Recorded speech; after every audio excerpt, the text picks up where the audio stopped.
Salut, aujourd'hui la nouvelle vidéo ça va concerner un ragréage directement avec ponçage et tout ça pour toi en détail. Allez, n'oublie pas surtout la notification, le petit pouce bleu et l'abonnement pour rien rater. Allez, à bientôt, ciao.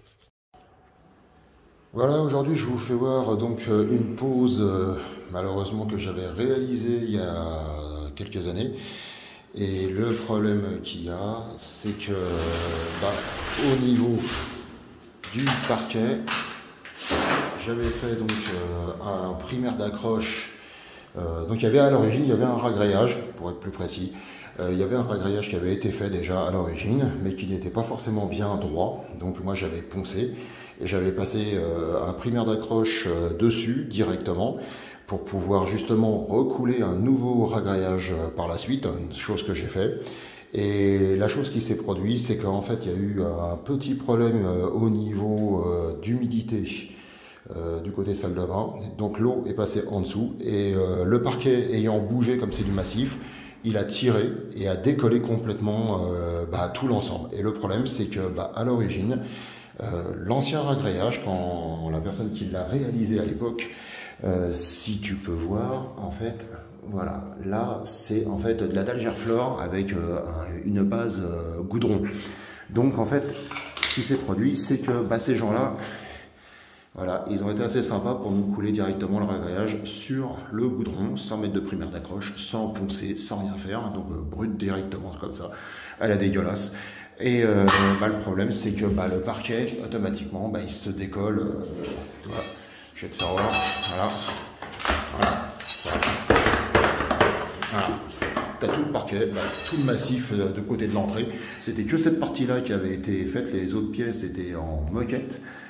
Donc il n'y avait pas de souci, on a pu gratter et là on était ok, on avait tout nettoyé. Là de l'autre côté ça n'a pas bougé, il n'y a que le couloir en fait qui a complètement bougé, c'est pas cool.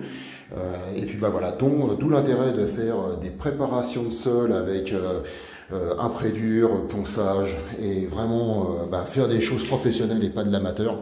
Parce que franchement, voilà le résultat. Tu vois, maintenant je suis dégoûté parce qu'en fait j'avais tout fait en un seul tenant, toutes les pièces.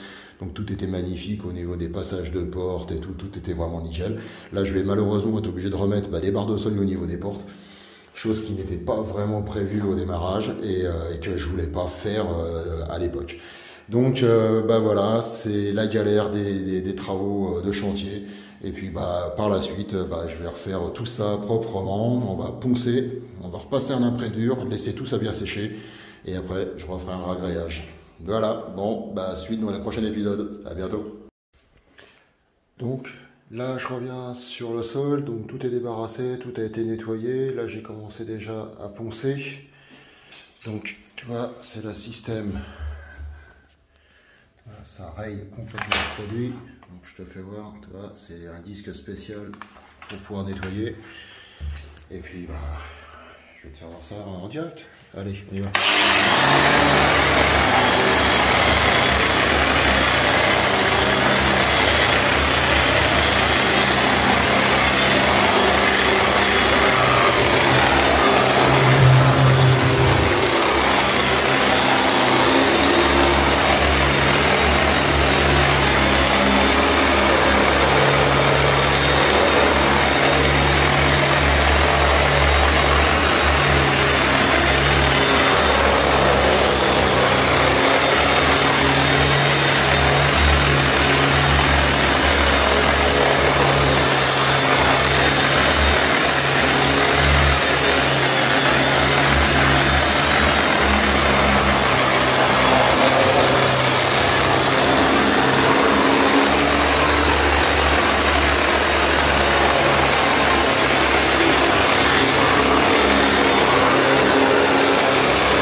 Donc comme tu peux le constater, là tu vois, le sol est j'ai déjà passé toute une première couche, là j'ai repassé une deuxième couche.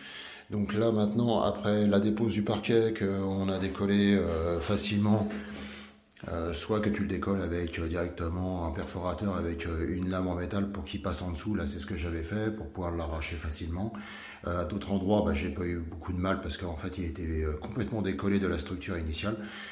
Donc, il n'y a pas eu trop de soucis. Là, j'ai passé justement la machine, comme je te faisais voir à l'instant, pour pouvoir dire que tout mon sol soit vraiment nickel, propre, qu'il n'y ait plus de cochonneries, plus de petits graviers, des affleurs et que le produit soit bien rayé pour que je puisse mettre mon primeur d'accroche tout de suite après.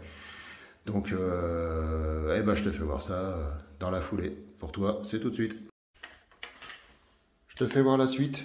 Donc là, maintenant que tu as bien poncé et que tu as bien tout nettoyé, bah, tu vas passer un coup d'aspirateur entièrement pour pouvoir enlever toutes les petites dernières cochonneries qui peuvent éventuellement traîner par terre. Et après, on passe du Roxol Unidur H au niveau du produit pour pouvoir neutraliser toute cette cochonnerie et de pouvoir faire ton ragréage dans de bonnes conditions. Donc voilà, nos sols sont préparés, sont propres, dégraissés, donc il n'y a plus de soucis. Là maintenant, on va passer ce fameux produit donc qu'on appelle du Roxol Unidur N, préparation de sol et murs. Donc c'est un primaire d'accroche qui augmente la sécurité d'adhérence au niveau des produits. Tu peux le faire en intérieur, en extérieur, ça sèche en 1 à 2 heures, ça dépend de la quantité et la couche que tu vas mettre au niveau de ton produit. Donc c'est un produit Bostik, pour pas les citer, comme on dit, je fais pas de pub, je suis pas payé par eux. Alors donc c'est tout simplement pour vous renseigner, pour avoir des sols et des préparations vraiment nickel. Donc là, ce qu'on va faire, c'est que on va verser une quantité, voilà, au niveau du sol. On va prendre un rouleau. Donc là, j'ai pris un poil long pour pas, voilà. Et donc voilà, on va faire ça tout autour de ta pièce pour que le primaire en fait neutralise vraiment bien et que ça fasse une bonne adhérence au niveau des sols.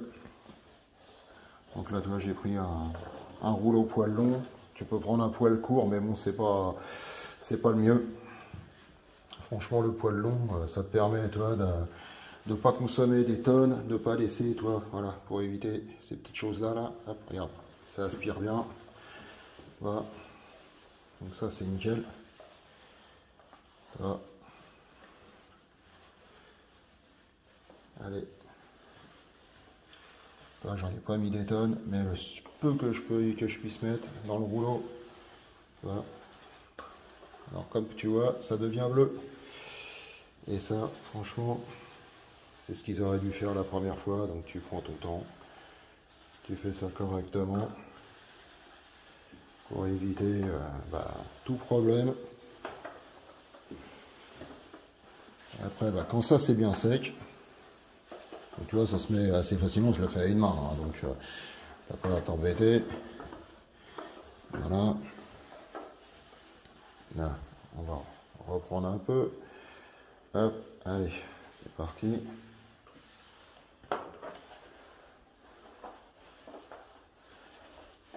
Donc ça, on va bien le laisser sécher.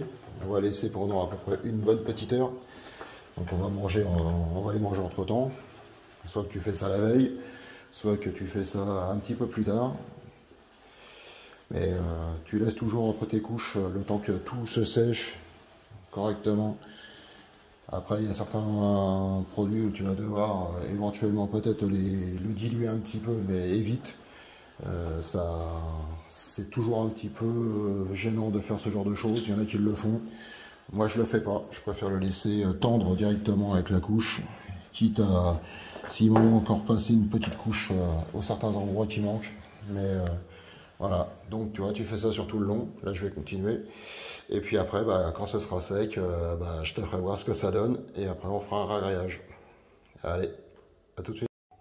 Donc voilà le résultat au bout d'1 heure et demie. Donc comme tu peux voir, ça a vachement bien séché. Toi, je marche dessus, donc ça fait une sorte de brillance.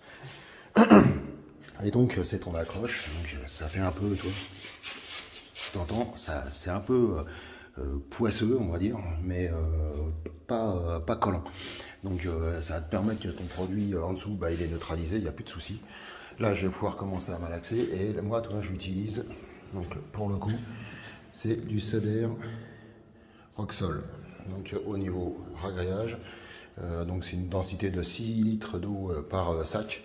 Après, il faut bien regarder par rapport à tous tes sacs que ce soit la même, enfin les mêmes quantités. Parce qu'il y en a qui sont à 6,5, d'autres 6,5, d'autres 5,5. Donc il faut faire très attention. Là, c'est pour un sac de 25 kg. Donc voilà, donc là je vais commencer à mélanger, je vais attaquer. Par contre, je ne vais pas pouvoir faire voir quand je le fais. Je te ferai voir juste après quand ce sera terminé. Allez, à tout de suite. Donc je te fais voir la fin. Donc j'ai terminé mon ragréage. Donc voilà ce que ça donne. Ça fait un beau miroir. Donc là j'ai pu récupérer juste le dessous du parquet plutôt, de ce côté-là. Idem, parce qu'il y a du parquet dans le placard. Et dans les deux chambres, pareil, j'ai récupéré salle de bain et toilette, on s'en fiche s'il y avait une différence de hauteur. Mais là, ça va me permettre de pouvoir refaire justement mon parquet, le nouveau, que je vais repiquer directement dessus pour pouvoir me réaligner au niveau des deux chambres et mettre vraiment dans le même sens et que tout tombe correctement du premier coup. Donc là maintenant, on va laisser sécher. Le produit sèche à peu près en 2 heures. Ouverture à la marche, à cœur au bout de 24-48 heures. C'est plus prudent. Il y en a qui sèchent plus rapidement, il y en a qui sèchent plus lentement.